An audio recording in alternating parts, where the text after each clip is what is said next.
네, 수요예배 자리에 나오신 우리 성도님들 모두에게 하나님의 크신 은혜와 은총이 늘 가득하시길 예수님의 이름으로 축복합니다.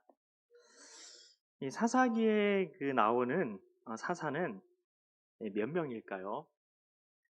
어떤 사람들은 드보라를 도와서 야빈의 군대를 물리친 바락이나 기드온의 아들 아비멜렉을 사사라고 보기도 하고, 또한 엘리와 사무엘을 마지막 사사로 보기도 합니다.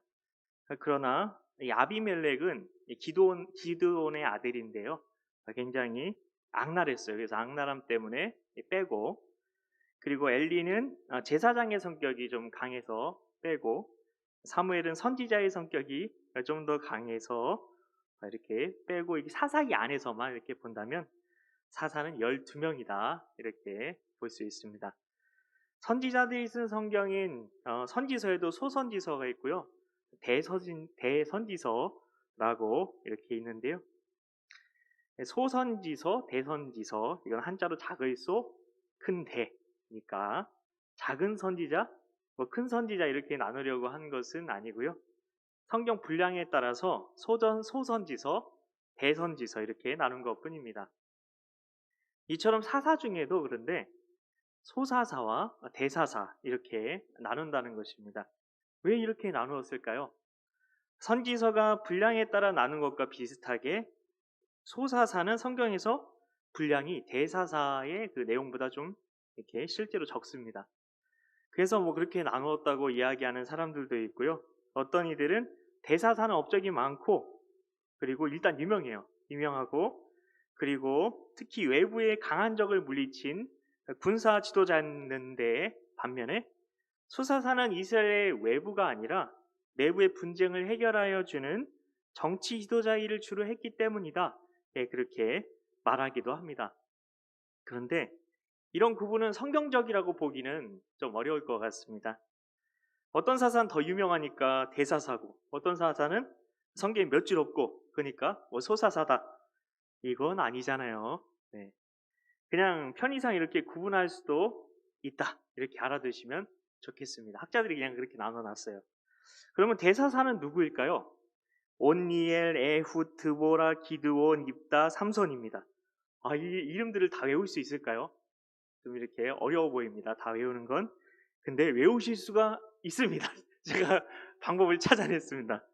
자, 요거만 외우시면 대사사를 다 외우시게 되는데, 뭐냐면 옷에 찐득이 입삼, 이것만 외우시면 됩니다. 옷에 찐득이 입삼.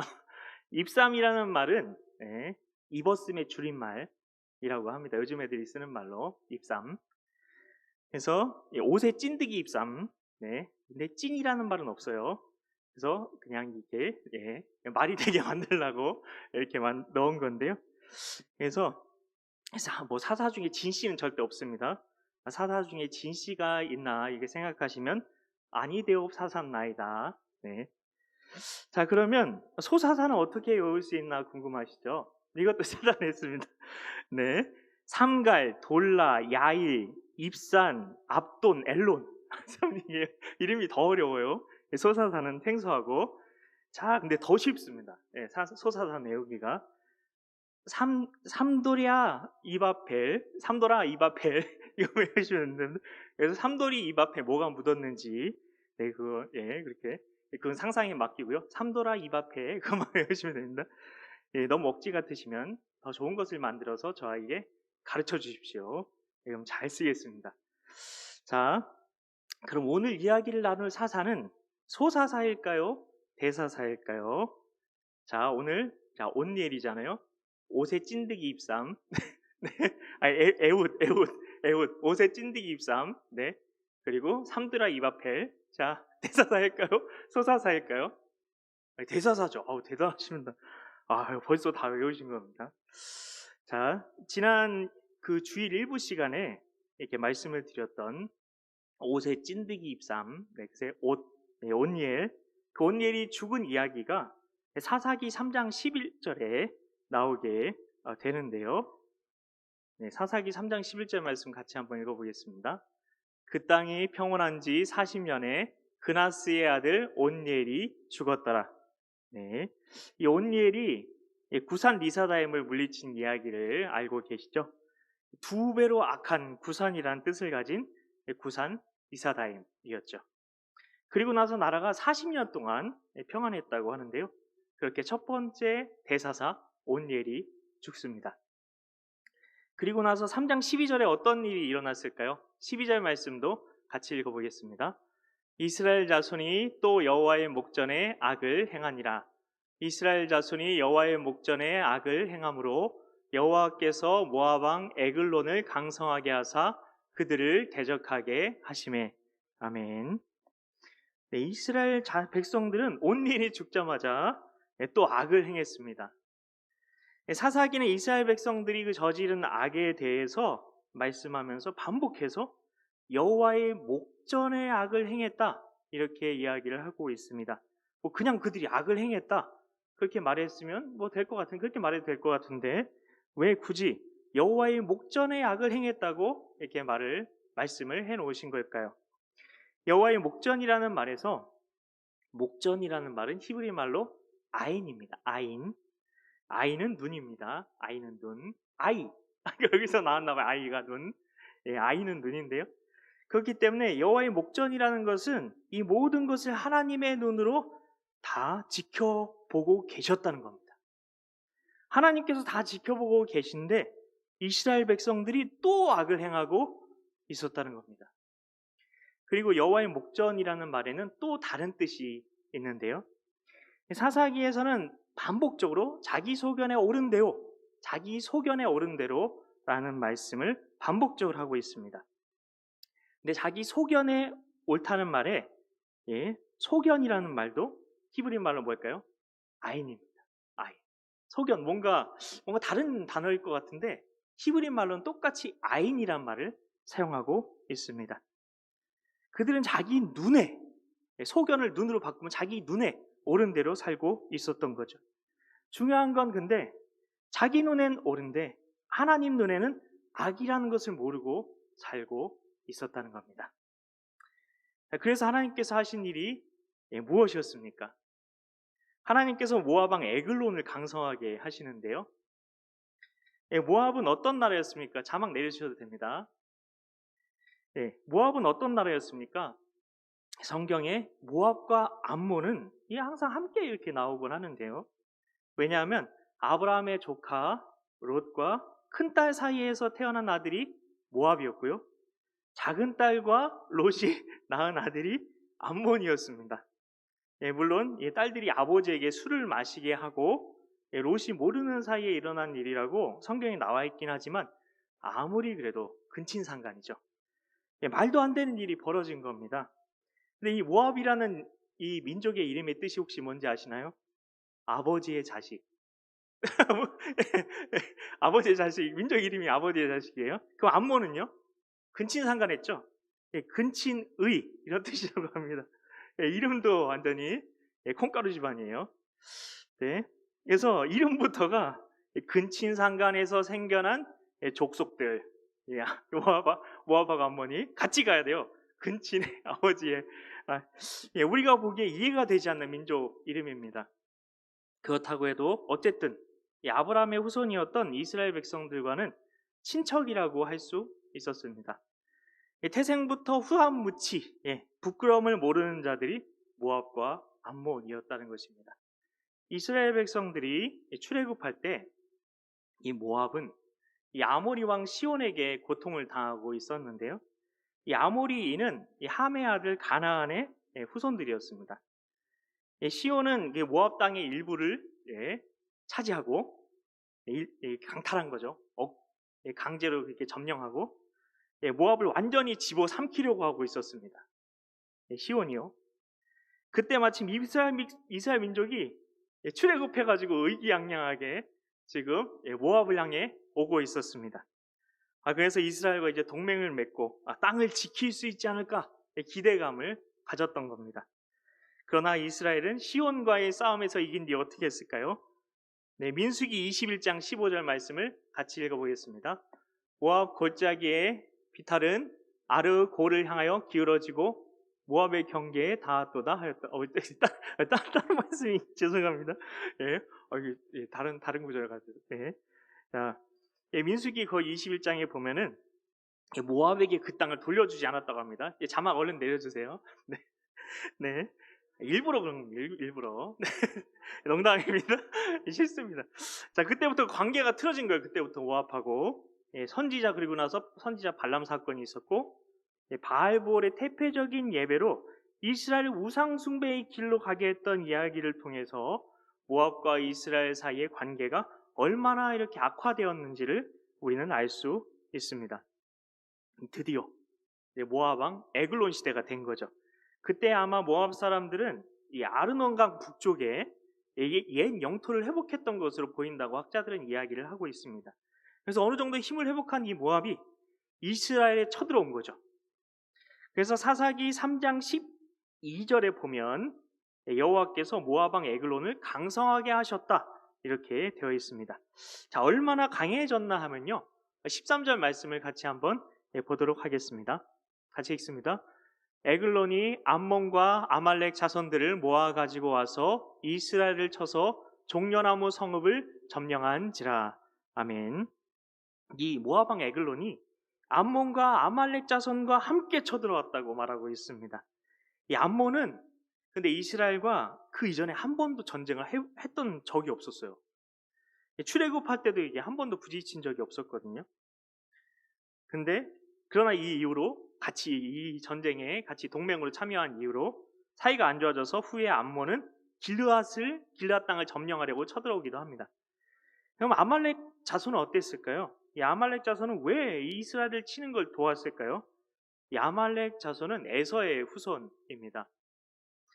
그들과는 이스라엘 백성들이 이집트에 탈출한 뒤 싸운 적이 있었어요. 2번 싸우고 한 번은 이겼고 한 번은 졌습니다. 1승 1패. 자, 그러다가 모압 왕 에글론과 함께 심기일전해가지고 이스라엘을 같이 쳐들어간 거죠. 그러면 그들이 점령한 종려나무 성읍은 어디였을까요? 궁금하시죠? 네, 그래서 알려드리겠습니다. 종려나무 성읍은 여리고인데요. 여리고. 종려가 많다고 해가지고 종려나무 성읍이라고 불렀다고 합니다. 여리고가 점령을 당했대요. 근데 여리고가 점령을 당했다니 좀 성경을 잘 아시는 우리 애동교회 성도님들은 의문이 생기실 수 있는데요. 왜냐하면 여리고성은 이스라엘이 7일 동안 이렇게 돌아가지고 와르르 이게 무너졌던 성이잖아요. 근데 왜 여리고가 나오나 싶을 수 있습니다. 근데 여리고성을 다시 세운 건 아닌 것 같습니다. 왜냐하면요, 여호수아는 여호수아서 6장 26절에 이런 말을 했거든요. 말씀 띄워주시면 같이 읽어보겠습니다. 여호수아가 그때에 맹세하게 하여 이르되 누구든지 일어나서 이 여리고성을 건축하는 자는 여호와 앞에서 저주를 받을 것이라. 그 기초를 쌓을 때에 그의 맏아들을 잃을 것이요 그 문을 세울 때에 그의 막내 아들을 잃으리라 하였더라. 아멘. 네, 이 저주가 있었거든요. 이 저주가 두려운 사람은 절대 여리고 성을 다시 세울 수가 없었습니다. 근데 이 예언을 안 믿고 실제로 여리고성을 다시 세운 사람의 이야기가 성경에 나오고 있는데요. 항상 성경의 예언은 검증이 됩니다. 그래서 예언해놨죠. 그러면 그 예언이 그대로 이루어진지 보여주려고 그 신뢰를 들고 있는데요. 근데 그게 여기 사사기 이야기에 나오는 게 아니라 쭉 멀리 가가지고 열왕기상 16장에 그 이야기가 나오고 있기 때문에 아직 여리고성을 안 지었다. 이렇게 알 수 있습니다. 그냥 그 땅만 차지했던 거죠. 그 땅만 점령했던 겁니다. 열왕기상 16장에 보면 베델 사람 히엘이라는 사람이 여리고를 건축했는데요. 근데 아무 일 없이 건축했을까요? 아닙니다. 말씀대로 그대로 이루어졌습니다. 그가 터를 쌓을 때에 맏아들 아비람을 잃었고요. 그 성문을 세울 때에 막내 아들 수굽을 잃었다. 성경에 구체적으로 기록되어 있습니다. 하나님께서 여호수아를 통해서 하신 말씀과 같이 된 겁니다. 하나님의 말씀은 1.1획도 없어지지 않고 성경에 기록된 대로 다 이루어집니다. 그래서 하나님의 말씀을 절대로 시험하려 하면 안 된다. 네, 이게 교훈입니다. 그래서 그들이 이게 점령한 여리고는 그 땅을 점령한 거지 뭐 성을 세우거나 뭐 그랬던 것은 아니라는 것을 알 수가 있습니다. 결국 이스라엘 백성들은 이 모압 왕 에글론을 18년 동안 섬기게 되는데요. 옷에 찐득이 입사함 기억하시죠? 옷에 찐득이 있다고. 네. 이 대사사 순서잖아요. 이 온니엘이 이스라엘 백성을 구해주기 전까지 예, 그 몇 년을 학대를 받았을까요? 8년. 8년 동안 학대를 받았습니다. 그러면 에글론은 몇 년 동안 이스라엘을 괴롭혔을까요? 거기에 10을 더하면 됩니다. 18년. 아, 죄송합니다. 이거 좀, 예, 발음, 예. 그 다음에 몇 년을 섬겼을까요? 10년을 또 더해서 저 같으면 28년 동안을 힘들게 했을 텐데, 예, 드보라 때에는 20년만 고통을 당하게 하셨더라고요. 어쨌든 하나님께서는 이스라엘 백성들이 8년 동안 힘들게 했는데, 예, 신실하게 악한 길로 가니까, 신실하게 악한 길로 갔어요. 정말 페이스풀해요. 예, 그래서 10년을 더 얹어서 18년 동안 에그론을 섬기게 하신 겁니다. 그 후한무치에 몰상식한 민족을요. 이스라엘은 얼마나 자존심이 상했을까요? 굉장히 자존심이 강한 민족인데요. 근친상간이라는 이름의 뜻을 가진 나라의 지배를 18년 동안 받은 겁니다. 네, 발음이 조심스러워서 18년, 네, 18년 동안 이렇게 지배를 받았던 건데요. 주변 가난한 사람들이 다 비웃었겠죠. 모세와 여호수아 때에 그 하나님은 이제 종이 호랑이 같은 신인가 보다 그러면서 막 조롱하기도 하고 욕하기도 했을 겁니다. 한때 모압은 이스라엘 군대가 너무 무서워서 선지자 발람을 불러다가 이스라엘을 저주하게 하려고도 하지 않았습니까? 그런데 지금은 처참하게 패배해서 모압 왕을 섬겨야 했던 겁니다. 당시 사사기 시대는 이스라엘 왕이 있었나요? 이스라엘이 왕이 없었나요? 없었나요? 네, 선택지 하나뿐입니다. 없었습니다. 네, 최초의 왕은 사울이었습니다. 그럼 사사기 때는 왕이 없었느냐? 정확하게 말씀드리면 아닙니다. 있었습니다. 누가 왕이었죠? 하나님이 왕이셨죠. 하나님이 왕이셨어요. 사사기 때. 그들은 이제 하나님이 아니라 모압 왕을 왕으로 섬겨야만 했던 겁니다. 그것도 18년 동안이요. 구약 성경의 한 세대는 몇 년이었을까요? 한 세대. 1번 18년. 자, 2번 40년. 몇 년일까? 한 세대. 발음만으로도 답인 것 같은 2번 40년을 선택해 주셨습니다. 18년이면 한 세대의 절반인 20년 정도의 시간을 에그론의 밑에서 섬겨야 됐다는 겁니다. 죄도 건강해야 죄를 짓더라고요. 그렇죠? 야고보서 1장 15절 말씀을 같이 한번 읽어보겠습니다. 네, 같이 읽겠습니다. 욕심이 잉태한즉 죄를 낳고 죄가 장성한즉 사망을 낳느니라. 아멘. 자, 죄의 엄마가 누구라고요? 욕심입니다. 욕심이 엄마예요. 자, 욕심이 잉태하면 죄를 낳고 이렇게 되어 있습니다. 그래서 몸이 진짜 이 말이 맞는 것 같아요. 제가 경험했습니다. 몸이 막 아프고 그러면 욕심도 안 생기더라고요. 제가 신종플루에 걸렸던 적이 있었거든요. 신종플루 때문에 다들 막 무섭고 막 그랬던 때가 아니라 치료제도 나오고 쉽게 걸릴 때가 아니었는데 하필 걸려가지고 호되게 고생했던 기억이 있습니다. 일주일 동안 방에 혼자 격리돼서 이렇게 마스크 쓰고 끙끙 앓으며 누워만 있었던 적이 있었는데요. 아프면 주님을 묵상해야 되는데 통증님만 묵상이 되더라고요. 그래서 너무 힘들더라고요. 아무 욕심도 안 생기더라고요. 정말 욕심이 하나도 안 생겨요. 막 통증만 막 계속 묵상이 되니까 몸에 힘도 다 빠지고. 그런데 제가 몸이 회복된 걸 어떻게 알게 되었느냐 하면요. 욕심이 생기더라고요. 욕심이라고 해서 큰 욕심 그런 건 아니고요. 땡땡이 먹고 싶더라고요. 땡땡은 비밀입니다. 나중에 궁금하시면 물어보세요. 자, 그러니 당시 이스라엘은 그 저만 봐도 한창 때의 그 나이 때 죄를 지었을 것 같아요. 뭐 이게 몸에 기력도 다 빠지고 그럴 땐 죄질 욕심도 별로 안 생기잖아요. 그래서 20대에서 뭐 40대 정도의 사람들이 죄를 지었을 것 같은데요. 이 때문에 그래서 심판이 왔다면 지도층이 한 40대 정도였다고 보게 된다면 한 세대가 절반. 그래서 20년이 흐르는 동안 죄를 지은 모두가 그들의 한창 때 그 황금기와 같은 금쪽 같은 젊음을 에글론의 노예로 다 날려버리게 된 겁니다.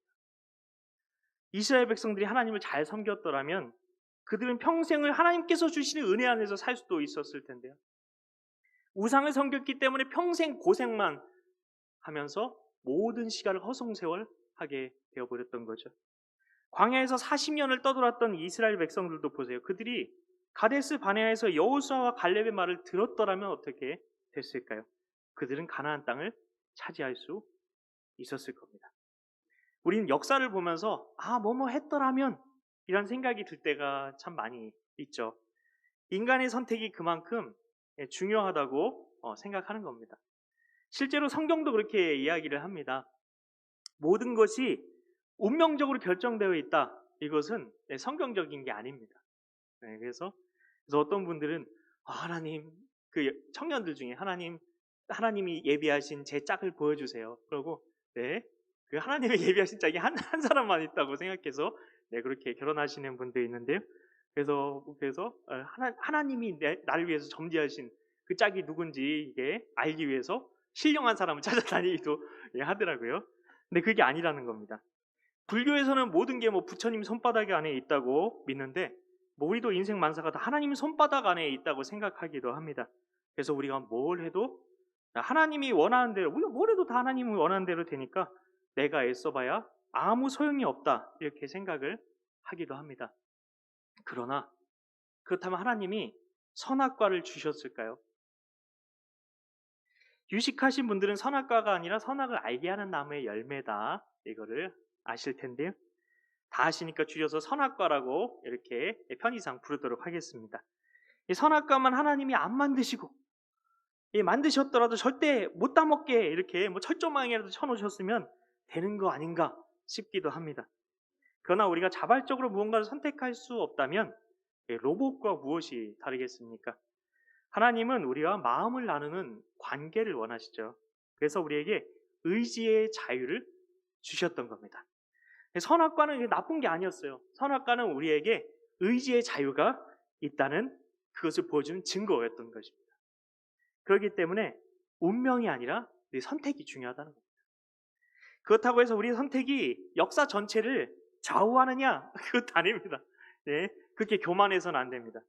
역사의 큰 물줄기를 하나님께서 섭리의 손길로 이끌고 계십니다. 그건 무조건 그 길로 가게 돼 있어요. 그 물줄기는 어느 방향으로 흐르고 있습니까? 성경에 예언된 역사대로 끝을 향해 지금 가고 있습니다. 그렇기 때문에 하나님의 섭리, 개인의 선택 모두 다 중요하다는 겁니다. 이스라엘 백성들이 우상을 섬기지만 않았더라면 그 금쪽같이 소중한 20년의 시간을 날려버리지 않았을 겁니다. 이스라엘 백성들이 20년이 다 되어서야 하나님을 찾습니다. 왜 그들은 이제야 하나님을 찾은 것일까요? 만약 이스라엘 백성들이 하나님을 더 빨리 찾았더라면 어떻게 됐을까요? 우리는 하나님이 이스라엘 백성들을 20년 동안이나 어떻게 사랑한다면서 하나님이 20년 동안이나 그런 후한무치하고 몰상식한 민족 안에서 이렇게 괴롭힘을 당하게 하실 수 있었을까? 하나님이 자비 하나님이고 사랑의 하나님이고 긍휼의 하나님이면 빨리 그냥 용서해 줘버리지. 그냥 사사 빨리 선택해서 세우시지. 그렇게 생각할 수도 있는데요. 그러나 그게 아니었다는 거예요. 그게 아니라 이스라엘 백성들이 그동안 하나님을 찾을 생각을 안 했다는 겁니다. 20년을 기다리신 건 하나님이었다는 거예요. 하나님 기다리셨어요. 그런데 그들이 어떻게 하나님을 찾을 생각을 했을까요? 드디어 오늘 이야기의 주인공이 나옵니다. 이 모압 왕 에글론에게서 이스라엘 백성들을 구해냈던 것은 에훗이었습니다. 에훗은 오른손잡이였을까요? 왼손잡이였을까요? 네, 왼손잡이. 대단하십니다. 자, 이 에훗에게 붙는 별명이 있는데 바로 왼손잡이입니다. 우리도 왼손잡이에 대한 편견이 있죠. 세상은 대부분 다 오른손잡이들이 대부분입니다.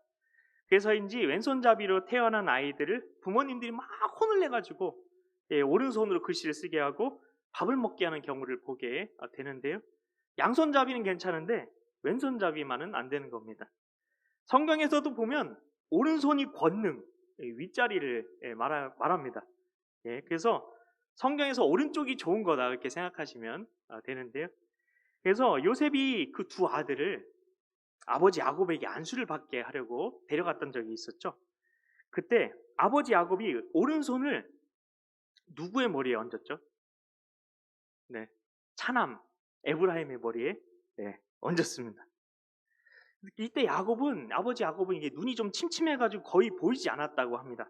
그래서 요셉은 아버지가 눈이 잘 안 보이셔가지고 실수하셨나 싶어가지고 아버지 이쪽이 므낫세입니다 이러면서 손을 커가지고 므낫세의 머리를 옮기려 했던 것을 말씀을 기억하실 겁니다. 왜냐하면 성경에서 오른쪽이 권능을 상징했거든요. 근데 왜 하필 하나님께서 왼손잡이인 이 에웃을 선택하셨을까요? 주석에 보면 실제로 왼손잡이는 이상한 것이었다고 합니다.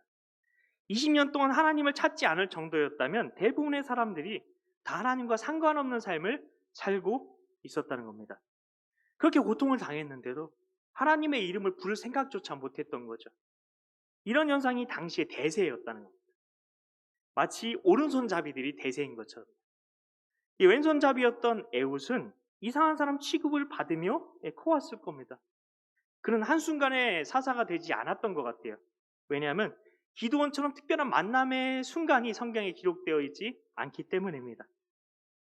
그래서 그가 하나님을 만난 건 극적이진 않았던 것 같아요. 그가 자기가 있는 자리에서 다른 사람들은 찾지 않는 조상 아브라함의 하나님, 이삭의 하나님, 그 야곱의 하나님을 찾기 시작했던 겁니다. 하나님께서는 이런 과정을 통해서 에웃을 하나님의 사람으로 세워 가셨던 거죠. 그리고 때가 되었을 때 하나님을 알지 못하는 사람들 가운데서 하나님의 이름을 외치게 하신 것 같습니다. 하나님에 대해 관심도 없던 그들이 어떻게 하나님의 이름을 부를 수 있게 되었을까요? 바로 왼손잡이 에웃 때문이었다는 것입니다. 20년 동안이나 하나님의 얼굴을 구하지 않았던 이스라엘이 에웃 덕분에 하나님을 찾게 되었고, 에웃은 등장하자마자 이스라엘 백성에 의해서 모압 왕 에글론에게 공물을 바치러 갑니다. 그가 하나님을 찾는데 주도적인 역할을 하지 않았더라면 이스라엘 백성들이 에글론을 암살하는 이 중요한 일을 잘못하면은 이게 자기들이 더 이렇게 심한 압제를 받을 수 있잖아요. 근데 그에게 믿고 전적으로 이렇게 그 에웃을 에글론을 암살하는 일을 우리 에웃에게 맡겼다는 겁니다. 그만큼 하나님을 찾는 일에 에웃이 주도적인 역할을 했다는 것이죠. 그가 이렇게 하나님께 쓰임 받을 수 있었던 이유가 무엇입니까? 세상이라는 오른손잡이의 길이 아니라 세상과 다른 왼손잡이의 길로 가기로 선택했기 때문입니다. 우리는 세상과 다른 선택을 하도록 부른 받은 자들입니다. 요한복음 17장은 예수님께서 이 세상에서 하신 마지막 그렇게 중보기도로 알려져 있는데요. 대제사장적인 기도라고 알려져 있는 아주 귀한 기도이죠. 거기에 보면 14절에서 예수님께서는 이런 말씀을 하셨습니다. 내가 아버지의 말씀을 그들에게 주었사오매 세상이 그들을 미워하였사오니 이는 내가 세상에 속하지 아니함 같이 그들도 세상에 속하지 아니함으로 인함이니이다. 세상과 다른 길을 간다는 것은 예수님께서 우리에게 주신 말씀을 따라 걷는 길입니다. 우리가 말씀을 따라 왼손잡이의 길을 걸으면 우리는 세상에서 미움을 당하게 될 것입니다. 어떤 말씀이 그럼 세상이 미워하는 말씀일까요? 이것만 살펴보고 말씀을 마칠 텐데요. 예를 들면 안식일을 기억하여 거룩하게 지키라는 말씀이겠죠. 코로나19 바이러스 때문에 다들 방역수칙을 지키고 거리 두기를 하고 밖에 외출도 못하고 여행도 못 가고 명절에도 부모님 댁에도 못 가는데 예수쟁이들은 매일 새벽 그리고 매주 수요일 저녁 매주 금요일 저녁 이 주일에도 또 모여가지고 예배하는 게 말이 되느냐 하면서 절대 교회에 못 가게 하는 거죠. 그런데 우리가 하나님의 말씀에 순종하려 하면 교회 예배 드리러 나올 수밖에 없는 거고 그런 미움의 대상이 되는 거죠. 또 한 가지는 살인하지 말라입니다. 우리는 생명 하나님께서 주신다고 믿고 있죠. 그래서 태아의 생명도 소중하게 생각을 합니다. 그렇기 때문에 생명은 그 어떤 생명도 이유 없이 하나님의 계획 없이 태어나지 않는다고 믿고 낙태를 반대합니다. 그러면 우린 또 미움을 받게 되죠. 마지막으로 한 가지만 더 살펴보고 싶은데요. 동성애.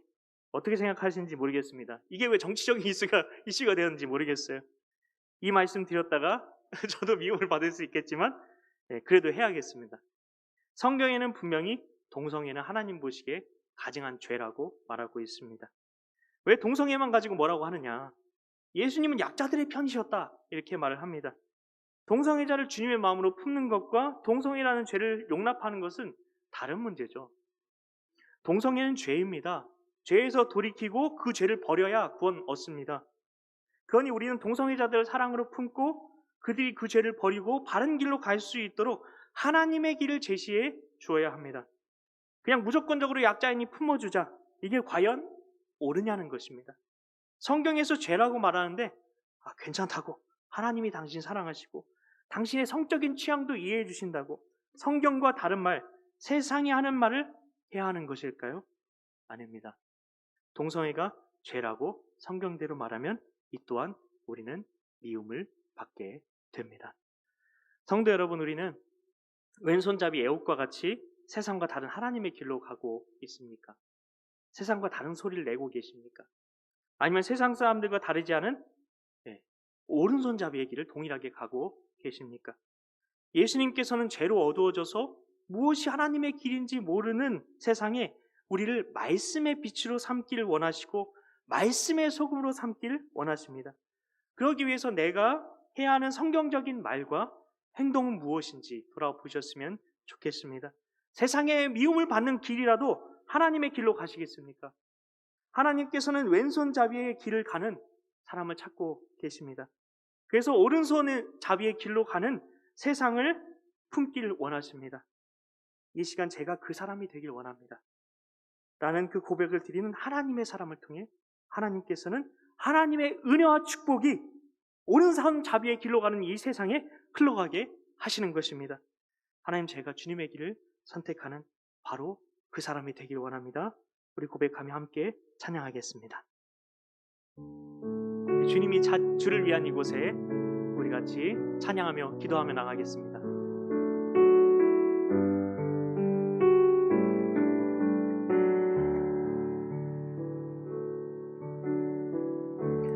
주를 위한 이곳에 예배하는 자들 중에 그가 찾는 이 없어 주님께서 슬퍼하시네. 주님이 찾으시는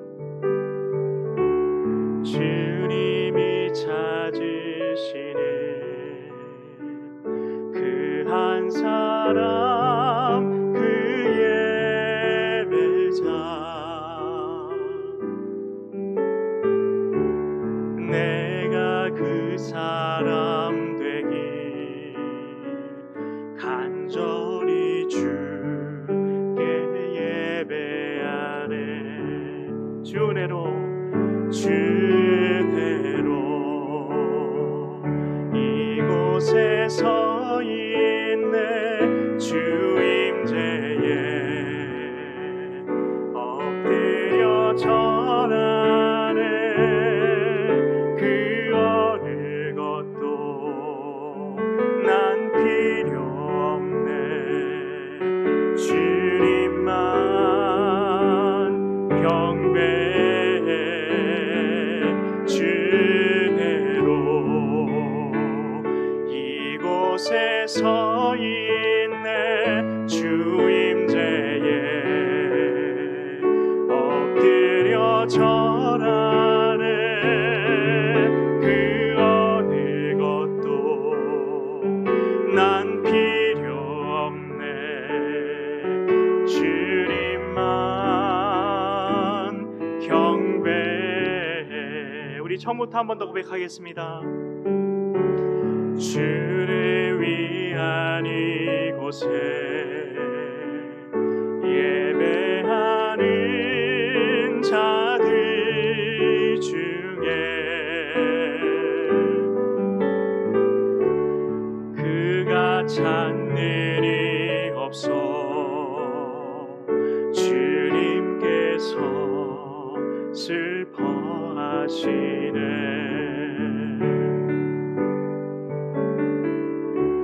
주님이 찾으시는 그 사람 그 예배자 내가 그 사람 되길 간절히 주께 예배하는 주례로 이곳에 서 있네 주임제에 엎드려 절하네 그 어느 것도 난 필요 없네 주님만 경배해 주례로 이곳에 서 있네 주임제에 엎드려 절하네 그 어느 것도 난 필요 없네 주님만 경배해.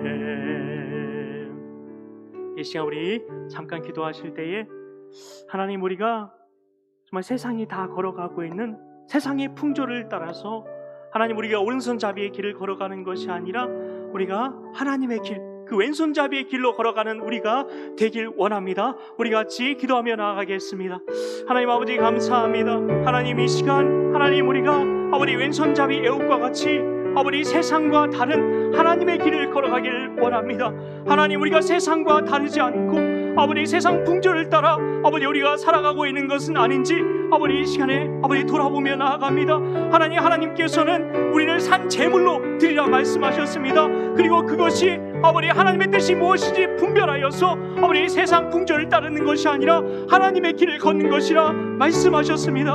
하나님 이 세상이 죄로 어두워져서 무엇이 하나님의 길인지 아버지 모르고 있는 이 세상 가운데 하나님께서 우리를 말씀의 길로 삼길 원하시고 말씀의 소금으로 삼길 원하신다 말씀하여 주셨사오니 하나님 이 시간 아버지 우리가 세상에 외쳐야 하는 아버지 주님 하나님의 말씀이 무엇인지 세상에 외쳐야 되는 성경적인 말과 아버지 우리의 순종의 길은 아버지 어떤 것이 되어야 하는지 아버지 이 시간 돌아오며 나아가게 하여 주시옵소서. 세상의 미움을 받는 길이라도 우리가 하나님의 길을 선택하며 걸어갈 수 있는 우리가 될 수 있도록 우리가 세상의 미움을 받는 길이라도 우리가 하나님의 말씀을 우리가 세상 가운데 선포할 수 있는 아버지 하나님의 말씀을 아버지 세상 가운데 목놓아 외칠 수 있는 왼손잡이의 길을 걸어갈 수 있는 우리가 되길 아버지 이 시간 소망합니다. 하나님 주님이 찾으시는 우리가 제가 그 사람이 되길 원합니다. 이 시간 우리가 고백을 올려드립니다. 하나님 아버지 우리를 통하여서 하나님 제가 왼손잡이의 길로 걸어가기 원합니다 라는 그 고백을 드리는 하나님의 사람을 통해서 하나님께서는 하나님의 은혜와 축복이 아버지 오른손잡이의 길로 걸어가고 있는 이 세상 가운데로 흘러가게 하신다고 말씀하셨습니다. 하나님 우리가 이 예동교회가 이 자리에 앉아있는 우리 각 사람이 바로 제가 주님의 길을 선택하는 바로 그 사람 주님께서 찾으시는 그 사람 되기를 원합니다. 주님께서 찾으시는 예배자 되기를 원합니다. 주여 그런 사람 될 수 있도록 주여 말씀으로 붙들어 주시고 말씀으로 우리를 세워 주시옵소서. 주님 감사합니다. 믿고 감사드리오며 예수님의 이름으로 기도합나이다. 아멘. 하늘에 계신 우리 아버지의 이름을 거룩하게 하시며 아버지의 나라가 오게 하시며 아버지의 뜻이 하늘에서와 같이 땅에서도 이루어지게 하소서. 오늘 우리에게 일용할 양식을 주시고 우리가 우리에게 잘못한 사람을 용서하여 준 것 같이 우리 죄를 용서하여 주시고 우리를 시험에 빠지지 않게 하시고 악에서 구하소서. 나라와 권능과 영광이 영원히 아버지의 것입니다. 아멘.